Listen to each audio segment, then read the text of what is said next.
வணக்கம். உங்கள் C news YouTube சேனலில் புதுவையின் இன்றைய நிகழ்வுகள். புதுச்சேரி உருளையன்பேட்டை தொகுதியில் குடியிருப்புகளுக்கு மத்தியில் தங்கும் விடுதிக்கு அனுமதி அளித்ததற்கு தொகுதி சட்டமன்ற உறுப்பினர் நேரு எதிர்ப்பு தெரிவித்துள்ளார்.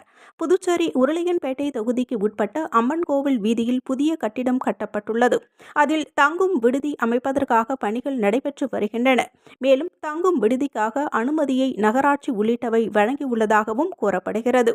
ஆனால் அப்பகுதியில் தங்கும் விடுதி அமைத்தால் தங்களது அமைதி பாதிக்கப்படும் என கூறி அப்பகுதி மக்கள் சம்பந்தப்பட்ட கட்டிடத்தை முற்றுகையிட்டனர். இதுகுறித்து தகவல் அறிந்த சட்டமன்ற உறுப்பினர் நேரு அங்கு வந்து அப்பகுதி மக்களுடன் பேச்சுவார்த்தை நடத்தினர். மேலும் புதுச்சேரி நகராட்சி ஆணையர் கந்தசாமி மற்றும் உருளையன்பேட்டை காவல் ஆய்வாளர் உள்ளிட்டோரை சந்தித்து பேசினர்.